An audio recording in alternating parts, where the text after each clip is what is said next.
Welcome to Chapter 1. The 100 Years' War, French, Guerre de Cent Ans, 1337–1453, was a conflict between the kingdoms of England and France and a civil war in France during the late Middle Ages. It emerged from feudal disputes over the Duchy of Aquitaine and was triggered by a claim to the French throne made by Edward III of England.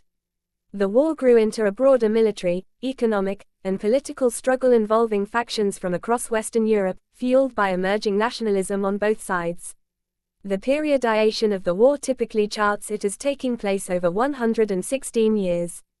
However, it was an intermittent conflict which was frequently interrupted by external factors, such as the Black Death, and several years of truces. The 100 Years' War was a significant conflict in the Middle Ages. During the war, 5 generations of kings from 2 rival dynasties fought for the throne of France, which was then the dominant kingdom in Western Europe.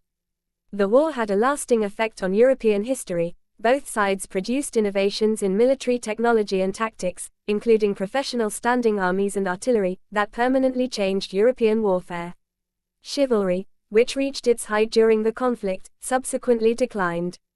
Stronger national identities took root in both kingdoms, which became more centralized and gradually emerged as global powers. The term, 100 Years' War, was adopted by later historians as a historiographical periodization to encompass dynastically related conflicts, constructing the longest military conflict in European history. The war is commonly divided into 3 phases separated by truces: the Edwardian War, 1337–1360, the Caroline War, 1369–1389, and the Lancastrian War, 1415–1453. Each side drew many allies into the conflict, with English forces initially prevailing. However, the French forces under the House of Valois ultimately retained control over the Kingdom of France. The French and English monarchies thereafter remained separate, despite the monarchs of England, later Britain, styling themselves as sovereigns of France until 1802. The root causes of the conflict can be traced to the crisis of 14th-century Europe.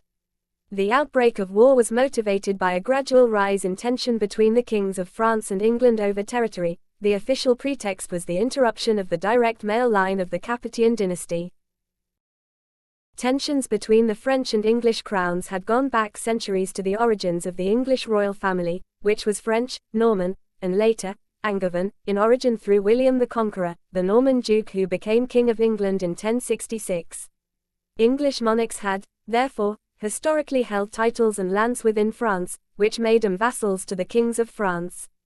The status of the English king's French fiefs was a significant source of conflict between the 2 monarchies throughout the Middle Ages. French monarchs systematically sought to check the growth of English power, stripping away lands as the opportunity arose, mainly whenever England was at war with Scotland, an ally of France. English holdings in France had varied in size, at some points dwarfing even the French royal domain. By 1337, however, only Guyenne and Gascony were English. In 1328, Charles IV of France died without any sons or brothers, and a new principle, Salic law, disallowed female succession. Charles's closest male relative was his nephew Edward III of England, whose mother, Isabella, was Charles's sister. Isabella claimed the throne of France for her son by the rule of proximity of blood, but the French nobility rejected this, maintaining that Isabella could not transmit a right she did not possess. An assembly of French barons decided that a native Frenchman should receive the crown, rather than Edward. The throne passed to Charles's patrilineal cousin instead, Philip, Count of Valois. Edward protested but ultimately submitted and did homage for Gascony. Further French disagreements with Edward induced Philip, during May 1337, to meet with his Great Council in Paris. It was agreed that Gascony should be taken back into Philip's hands, which prompted Edward to renew his claim for the French throne, this time by force of arms. Chapter 2 will be continued.